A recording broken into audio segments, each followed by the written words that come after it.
살아있다는 것이 얼마나 황홀한 것인가 라고 노래하는 이들이 있습니다.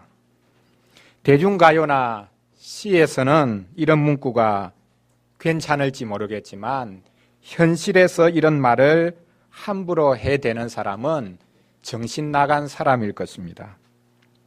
요즘 사람들은 삐딱해져서 그런 말들은 배부른 사람들의 나르시시즘이라고 밖에 생각하지 않을 것입니다. 하루하루 힘들게 살아가는 사람들에게는 그런 말이 사치입니다. 게다가 요즘에는 살아있다는 것 자체가 가장 큰 수치와 모욕인 시대입니다. 그렇습니다. 살아있다는 것은 수치와 모욕을 무릅쓴다는 뜻입니다. 사는 것이 수치와 모욕이라고 하더라도 우리는 살아가야 합니다. 죽은 자는 되돌릴 수 없지만 산 자는 살아가야 합니다. 아무리 수치스럽고 모욕이 크다고 하더라도 허튼 생각을 하지 말고 살아가야 합니다. 죽으면 그 모든 것이 다 끝나버리겠지만 수치스럽다고 끔찍한 모욕을 받았다고 목숨을 스스로 끊는 그런 일은 하지 말아야 할 것입니다. 오늘 본문은 산자를 나누고 있습니다. 또 그 지겨운 편가르기입니까? 어떻게 나눕니까? 부자와 가난한 자로 나눕니까? 이상합니다. 오늘 말씀에서는 산자와 살려주는 자로 나눕니다. 자기 자신만을 위해 그냥 막 사는 사람이 있고 다른 사람을 살려주는 사람이 있다라는 말이겠습니까? 도대체 산자와 살려주는 자는 어떻게 다른 것입니까? 바울은 그것이 첫 사람과 마지막 사람의 대조라고 말하고 있습니다. 여기서 말하는 첫 사람이 누구겠습니까? 아담입니다. 그러면 마지막 사람, 마지막 아담은 누구겠습니까? 예수 그리스도이십니다. 첫 사람과 마지막 사람의 차이가 무엇이었습니까? 첫 사람과 마지막 사람은 다 살다가 죽었습니다. 그러나 마지막 사람은 다시 살아났습니다. 부활했습니다. 이 부활이 얼마나 중요한 것인지 그는 살아난 것 정도가 아니라 살려주는 자가 되었다라고 말씀하고 있습니다. 오늘 본문을 가지고 첫 사람은 산 사람이었지만 마지막 사람은 살려주는 사람이다 라는 주제로 말씀을 나누고자 합니다. 첫째로 오늘 주제처럼 산자와 살려주는 자의 대조를 살펴보겠습니다. 둘째로 또 다른 대조가 등장하는데 육의 사람과 신령한 사람의 대조를 살펴보겠습니다. 마지막으로는 땅에 속한 자와 하늘에 속한 자의 대조를 살펴보겠습니다. 첫째로 산자와 살려주는 자의 대조입니다. 바울은 첫사람에 관해 먼저 말합니다. 우리 모든 인생은 바로 그 첫사람 아담의 후손이기 때문입니다. 하나님께서 만물을 다 만드시고 난 다음에 마지막으로 사람을 만드셨습니다. 우리가 잘 알고 있듯이 사람은 하나님의 유일한 형상으로 지어졌습니다. 하나님께서 흙으로 사람을 빚으시고 그 코에 생기를 불어넣어 주셔서 그 사람이 산자가 되게 하셨습니다. 창세기 2장 7절에서 말씀합니다. 여호와 하나님이 땅의 흙으로 사람을 지으시고 생기를 그 코에 불어넣으시니 사람이 생명이 된지라. 생명, 살아있는 영이 되었다라고 말합니다. 살아있는 영이라는 말이 무슨 말입니까? 여기서 영이라고 번역된 단어는 구약 성경에서 수없이 반복되는 네페시라는 단어입니다. 인간은 곧 네페시다라는 뜻입니다. 이 네페시는 구약 성경에서 목구멍과 목으로 번역되기도 하고 인간의 욕구나 영혼 그리고 생명 자체로 번역되기도 합니다. 네페시가 사람의 신체 기관 중에 목구멍과 목으로 번역된다는 것이 참으로 시사적입니다. 네페시로서의 인간은 공궁과 궁핍에 시달리는 인간, 그런 고난에 시달리면서도 생명을 갈망하는 인간입니다. 쉽게 말하면 네페시로서의 인간은 갈망하는 인간입니다. 인간은 짐승과 같이 그냥 살과 몸만을 가지고 있는 인생이 아닙니다. 흙으로 지음받았지만 인생은 아무런 의미 없이 몰락하는 인생이 아닙니다. 하나님이 흙으로 빚어 그 코에 생기를 불어넣어 주셨기에 인생은 갈망하는 인생이 되었습니다. 사람은 겉으로 보면 다른 모든 생물들과 하나도 다를 바 없는 것 같아 보이지만 하나님을 갈망하도록 지어진 존재, 그가 바로 인간이요 사람입니다. 첫사람 아담은 하나님을 갈망하는 인생으로 지음받았습니다. 사람은 철저하게 하나님께 의존적인 존재입니다. 하나님을 찾고 갈망해야 할 존재입니다. 그런데 사람은 하나님을 갈망하는 것보다 다른 갈망이 더 컸습니다. 네페시라는 단어가 가리키고 있듯이 사람은 목구멍이 포도청인지라 하나님 대신 다른 것을 갈망합니다. 먹을 것을 갈망하는 것이 1차적인 목표가 되어 있기도 합니다. 그렇다고 아담과 하와가 에덴 동산에서 선악과를 따먹은 것이 목구멍이 포도청이라서 그런 것이 아닙니다. 먹고 먹을 것이 수없이 많았습니다. 먹을 것이 넘쳐났는데 선악과를 따먹었습니다. 하나님을 갈망하는 것이 사라졌기 때문입니다. 이에 하나님께서 하나님을 진정으로 갈망하는 또 다른 사람을 보내어 주셨습니다. 하나님은 처음에 지으셨던 그 사람의 실패를 대체하기 위해서 또 다른 사람을 보내어 주셨습니다. 자기 독생자를 친히 보내어 주셨습니다. 첫 사람의 후손이면서 동시에 새로운 인류의 시조가 될 사람을 하나님께서 보내어 주셨습니다. 오늘 본문 45절을 보십시오. 바울 선생은 창세기 말씀을 인용한 후에 바로 새로운 사람을 언급합니다. 마지막 아담을 언급합니다. 이 마지막 아담이 바로 예수 그리스도입니다. 예수님은 진정한 네페시입니다. 예수님은 마지막 아담이라고 불려지는데 그것은 아담을 새롭게 할 분이다 라는 뜻입니다. 마지막 아담.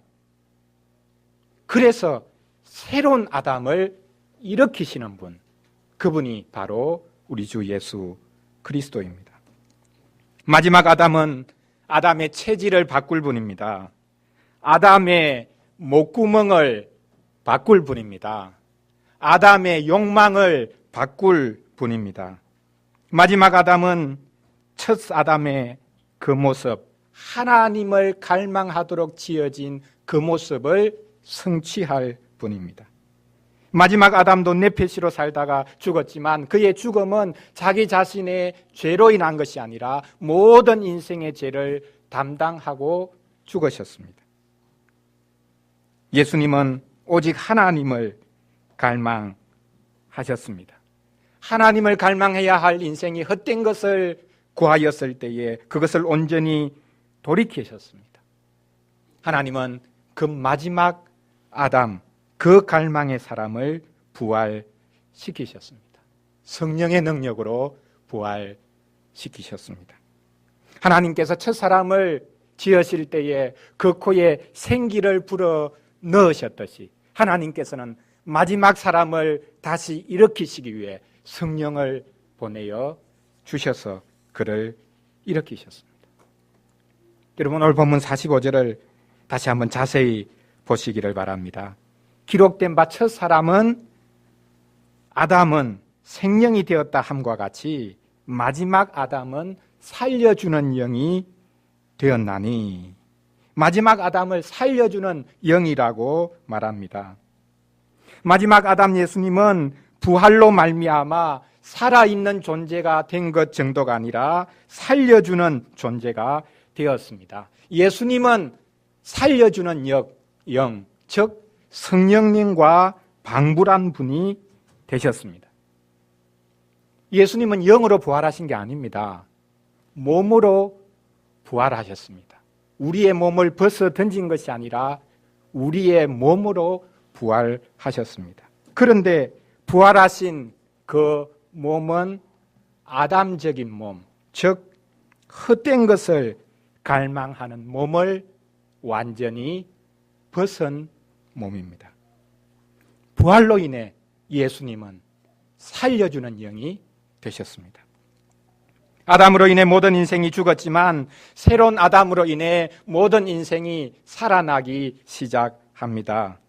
마지막 아담은 모든 아담, 첫사람만이 아담이 아니지요.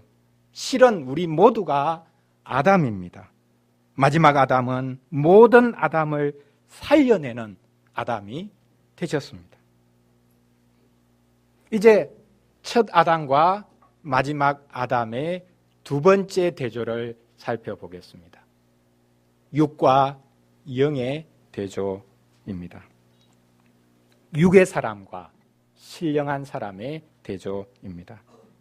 사도 바울이 복음을 전하던 당시 지중해 세계는 육과 영을 가장 극적으로 대조시키던 시대였습니다.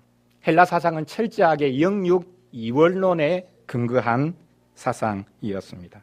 사람의 영혼은 고상한 것이고 사람의 몸은 저급한 것, 죄악된 것이라고 생각했습니다. 사람이 살아있는 동안에는 영혼이 몸에 갇혀 있습니다.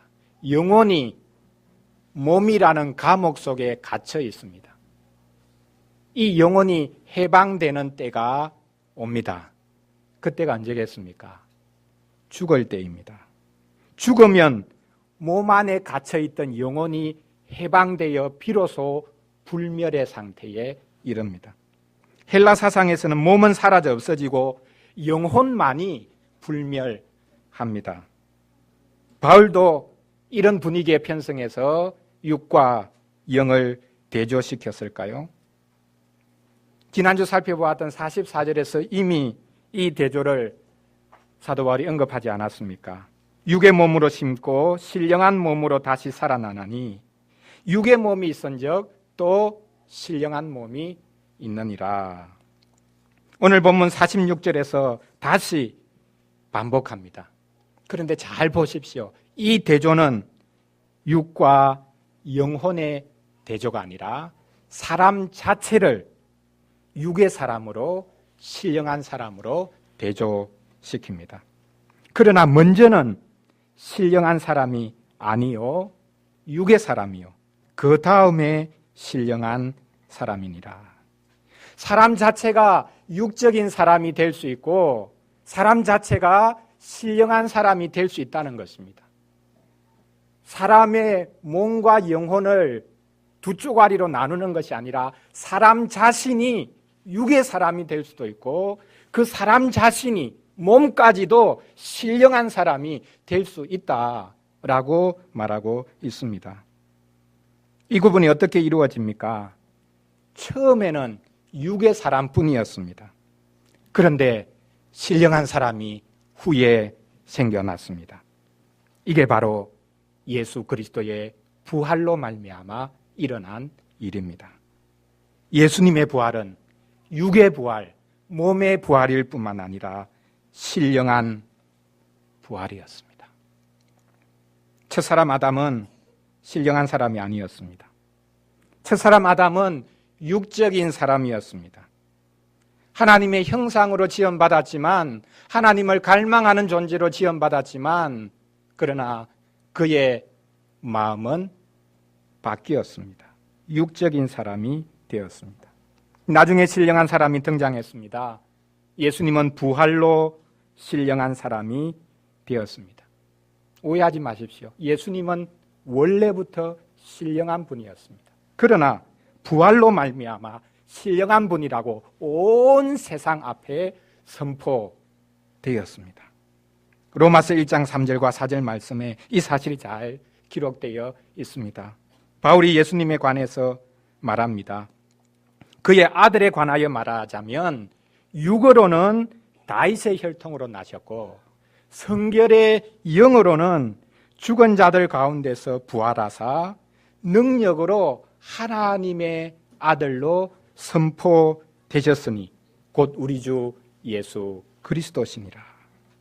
예수님은 부활로 말미암아 능력을 행사하는 하나님의 아들, 즉 신령한 분으로 등극하셨습니다. 부활이 결정적입니다. 예수님의 부활이 신령한 사람들을 일으키기 시작합니다. 바울은 예수님을 만나고 난 다음에 비로소 이 사람을 보는 시선이 바뀌었습니다. 바울은 율법을 무척이나 중요시하던 바리새파 사람이었습니다. 그리고 그 자신이 율법을 가르치는 랍비였습니다. 그런 그를 부활하신 예수님이 만나주십니다. 그는 영광의 광채 가운데 나타나신 예수님을 만나고서는 눈이 멀어버렸습니다. 그는 육신의 눈이 멀면서 동시에 영적인 눈이 떠여지기 시작했습니다.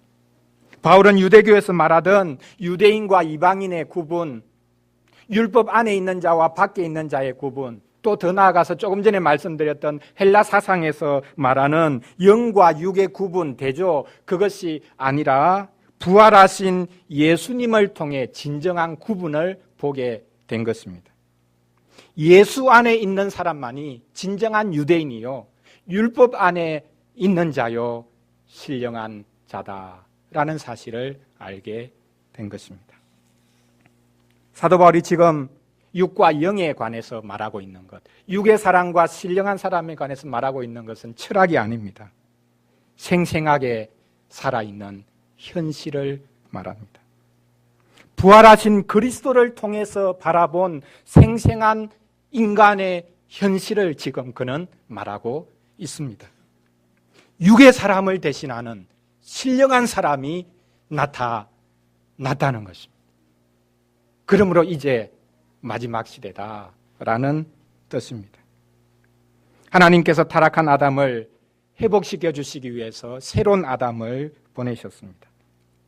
예수님이 광야에서 마귀에게 받았던 시험은 이스라엘 백성들의 40년 광야 시험을 연상시킬 뿐만 아니라 아담과 하와의 에덴 동산 시험을 연상시킵니다. 아담과 하와는 먹음직도 하고 보암직도 하고 지혜롭게 할 만큼 탐스럽기도 해서 하나님이 금지하신 열매를 따먹었습니다. 마지막 아담인 예수님은 이것과는 달리 광야의 돌을 떡으로 만들어 먹으라는 유혹에 굴복하지 않았고 성전 꼭대기에 올라가서 사람들이 보도록 뛰어내리라 라는 유혹에, 보암직도 한 유혹에 굴복하지 않았고 천하만국의 영광을 보여주고는 이 모든 것 다 주겠으니 나에게 절하라 라는 지혜롭게 할 만큼 탐스럽다라는 그 유혹에 굴복하지 않으셨습니다. 예수님은 육신의 정욕과 안목의 정욕과 이생의 자랑을 물리치셨습니다. 예수님은 순종과 속상으로 새로운 아담을 선보이셨습니다. 마지막 아담인 예수님은 첫사람 아담과 달리 신령한 사람입니다. 예수님은 부활로 육적인 사람을 신령한 사람으로 만들어 주십니다. 예수님의 부활로 인해 신령한 사람이 나타나기 시작하는 것입니다. 마지막으로 바울은 첫사람 아담과 마지막 아담을 대조시키기를 땅에 속한 자와 하늘에 속한 자로 대조시키고 있습니다. 사도 바울이 인간 창조의 이야기를 계속해서 해나갑니다. 47절 말씀을 보십시오. 첫 사람은 땅에서 났으니 흙에 속한 자이거니와 둘째 사람은 하늘에서 나셨느니라. 마지막 아담이라고 표현을 하다가 이제는 둘째 사람으로 바꾸어 표현을 하면서 이 둘째 사람은 땅에서 난 게 아니라 하늘에서 났다라고 말씀하고 있습니다. 첫 사람 아담은 하나님의 형상대로 지음을 받았지만 이 땅에서 난 자입니다. 그런데 하늘에서 난 분이 있습니다. 하늘에서 나셔서 이 땅으로 오신 분이 계십니다. 그분이 바로 우리 주 예수 그리스도이십니다. 그분이 하늘에서 오셨다는 것 어떻게 합니까? 하늘에서 왔다는 것은 신탁을 받았다라는 정도의 말이 아닙니다. 하나님께 속한 자다라는 뜻 정도도 아닙니다. 쉽게 말하면 하늘에서 났다는 것은 하나님을 온전하게 대리하는 자, 하나님을 온전하게 보여주는 자, 하나님 그분의 유일한 형상, 그런 뜻입니다.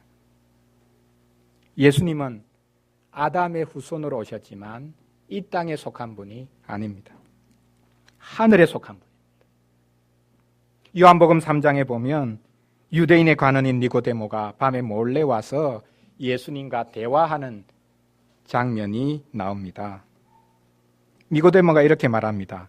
우리가 당신은 하나님께로부터 오신 선생인 줄 아나이다. 하나님이 함께 하시지 아니하시면 당신이 행하시는 이 표적을 아무도 할 수 없음이니이다.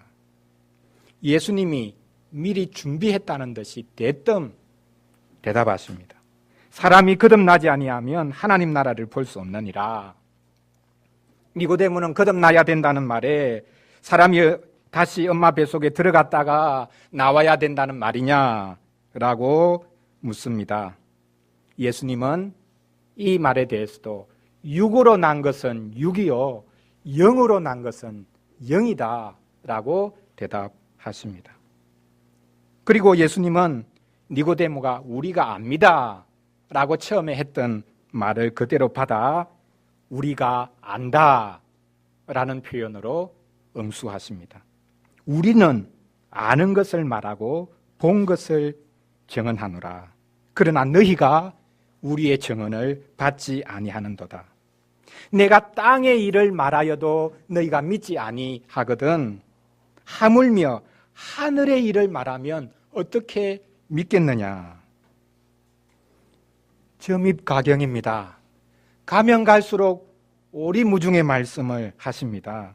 육과 영을 대조시키다가 이제는 땅과 하늘을 대조시킵니다. 예수님이 최종적으로 못 박듯이 말씀하십니다.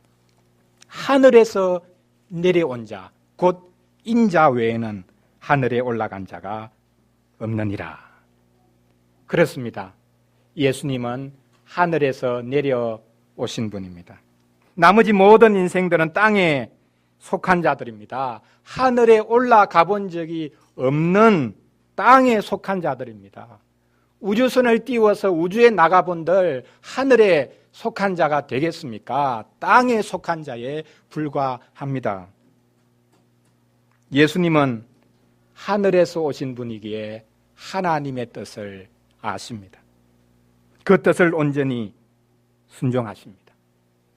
이 땅에 속한 인생들은 하나님의 뜻을 모릅니다. 하늘에 올라가 보지 않았으니 어떻게 하나님의 뜻, 하나님의 마음을 알겠습니까? 땅에 붙은 마음을 어떻게 벗어 버릴 수 있겠습니까? 하나님의 형상대로 지음받은 아담도 땅에 속했기에 하나님의 뜻을 적극적으로 순종하지 못했습니다. 그래서 첫사람 아담은 땅에 속한 자였고 흙에 속한 자였습니다. 그러나 마지막 아담은 질적으로 다른 아담입니다. 하늘에 속한 자, 하늘에서 난 자입니다. 바울은 이렇게 첫사람 아담과 마지막 아담을 대조시키는 것으로 끝내지 않고 첫 아담에게 속한 자들, 그리고 마지막 아담에게 속한 자들, 그 대조를 또한 마지막으로 말하고 있습니다. 오늘 본문 48절 49절 말씀이 바로 그것입니다.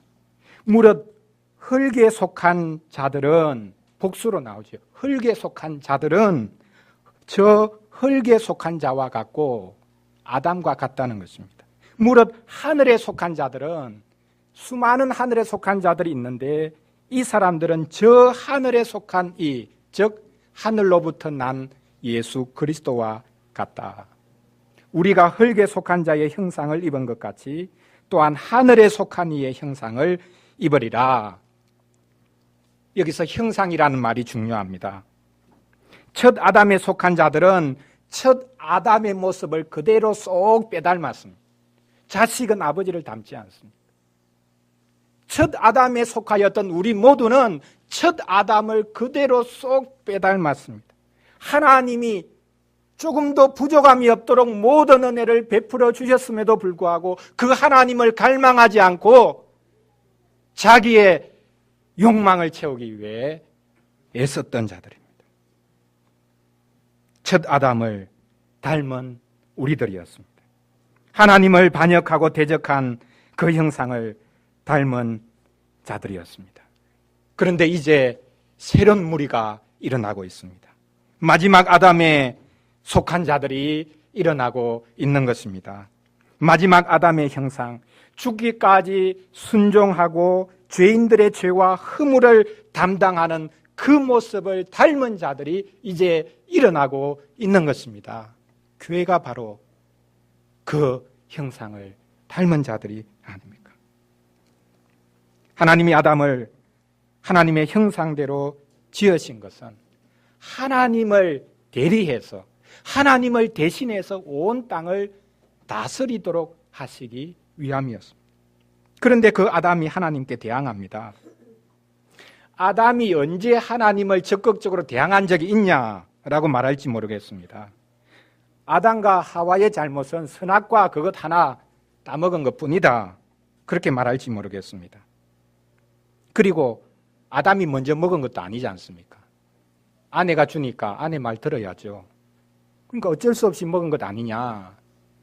그러나 아담은 하와에게 하나님의 뜻을 분명히 전달해야 될 직분자였습니다. 하와가 유혹받지 못하도록 지켜야 했습니다. 처음에 하와가 선악과를 뱀의 유혹을 받아서 먹었을 때 아담이 그 자리에 없었을까? 있었을 가능성이 있습니다. 여러분, 이 부분을 한번 생각해 보시기 바랍니다. 책임이 하와에게 있는 게 아닙니다. 아담에게 있었습니다. 그는 방조했습니다. 선악과를 먹은 것은 하나님께 순종하기를 적극적으로 거부한 것입니다. 마귀가 유혹했듯이 이 선악과를 먹으면 하나님처럼 된다라는 말에 욕망을 품었습니다. 하나님께 순종하는 인생으로 평생 살기보다는 나 자신의 자유를 마음껏 누리면서 나 자신이 스스로에게 하나님이 되는 그런 자리를 원했던 것입니다. 첫 사람은 뜻이 하늘에서 이루어진 것처럼 땅에서도 이루어지기를 원치 않았습니다. 예수님이 주기도문을 가르쳐 주신 것이 아무 이유가 없는 것이 아닙니다. 마지막 아담으로서 첫 사람을 겨냥해서 뜻이 하늘에서 이루어진 것처럼 땅에서도 이루어지기를 원합니다 라고 기도하셨던 것입니다. 사실 첫 아담은 마지막 아담을 본받아 지어졌습니다. 순서를 바꿔야 합니다. 마지막 아담이기에 뒤에 나온 분이 아니라 그분은 처음에 나셨던 분이죠. 첫 사람 아담은 마지막 아담을 본받아서 그분의 형상대로 하나님이 지으셨습니다. 마지막 아담은 하나님의 형상 자체였습니다. 마지막 아담은 하늘로부터 이 땅에 오셔서 하나님의 형상을 온전히 구현하셨습니다. 마지막 아담은 하나님을 속속들이 드러내셨습니다. 그래서 이제는 하나님을 모른다라고 핑계댈 수 없는 시대가 된 것입니다. 예수님의 오심으로, 마지막 아담의 오심으로 이 세상은 말세가 된 것입니다. 여러분은 어느 아담에 속해 있습니까? 처음에 우리 모두는 첫 아담에 속해 있었습니다. 우리 모두는 첫 아담을 닮아 하나님을 대적하고 하나님을 등졌습니다. 그런데 둘째 아담이 등장했습니다. 마지막 아담이 등장했습니다. 질적으로 새로운 아담입니다. 아담 같지 않은 아담입니다. 바울이 고린도 교회에 보낸 최후의 편지인 고린도후서 3장 17절, 18절에서 다음과 같이 말씀합니다. 거기서는 이제 아담과 달리 모세 이야기를 합니다. 첫 아담과 마지막 아담의 대조가 아니라 이제 모세와 예수님의 대조를 말합니다. 유대인들에게 하는 말이죠. 너희들이 모세와 율법을 닮으려고 하지 말고 예수님과 복음을 닮아라. 모세의 영광이 컸거든 하물며 모세에게 율법을 주신 바로 그분이 계시는데 그분의 영광, 그 복음의 영광, 그 예수 그리스도의 얼굴에서 비치는 그 영광이 얼마나 크겠느냐. 율법 벗어나야 된다. 율법 지키지 말라는 말이 아니라 영광의 빛 앞에 여러분을 드러내라 라고 말하고 있습니다. 복음에 예수 그리스도에게 참 자유와 영광이 있다는 것입니다. 주는 영이시니 주의 영이 계신 곳에는 자유가 있느니라. 우리가 다 수건을 벗은 얼굴로 거울을 보는 것 같이 주의 영광을 보매 그와 같은 형상으로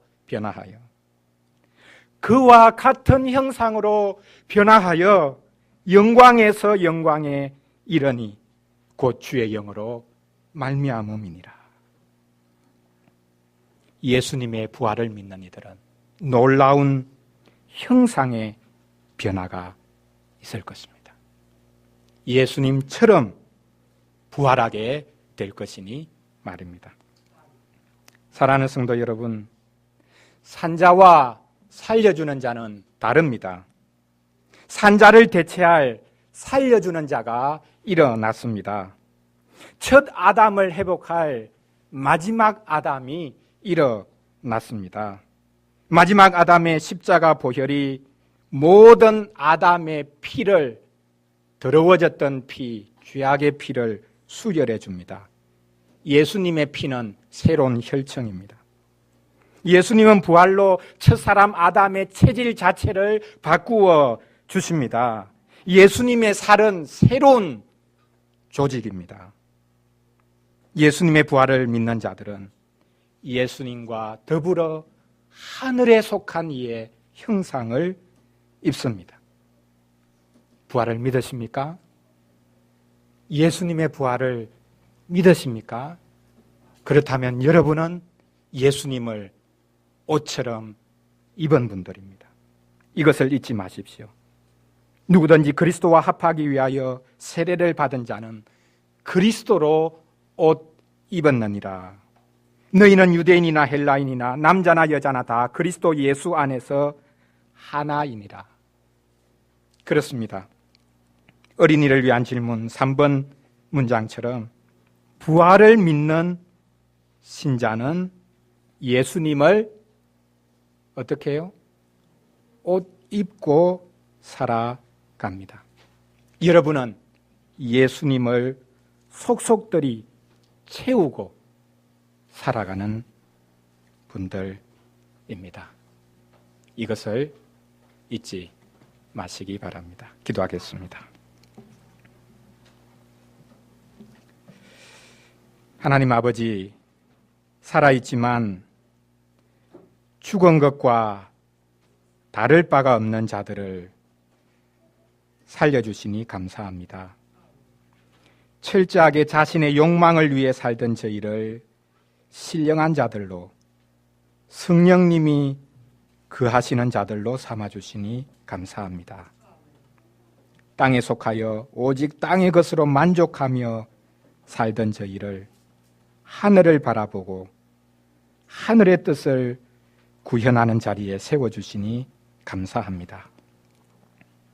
원래 살려주는 사람, 신령한 사람, 하늘에 속한 사람은 오직 예수 그리스도셨는데 예수님의 십자가와 부활을 저희에게 적용해 주셔서 저희들을 그 예수 그리스도의 생명에 속하게 하여 주시니 감사합니다. 그러나 주님, 저희들은 아직까지 머리를 들어 하늘을 보지 못하고 아직까지 저희들의 욕망 채우는 것이 우선이며 또한 저희들은 여전히 죽음을 향해서 달려가고 있는 자들이오니 저희들을 긍휼히 여겨주셔서 주님이 저희 안에, 저희가 주님 안에 사는 복을 누리게 하여 주시옵소서. 지난한 싸움이지만 부활을 이미 맛보았으니 지속적으로 죽음의 기운이 드리워진 이 땅 속에서 부활을 경험하게 하시고 저희들을 지속적으로 부활시켜 주시옵소서. 살려주시는 영이신 우리 주 예수 그리스도 이름으로 기도합니다. 아멘.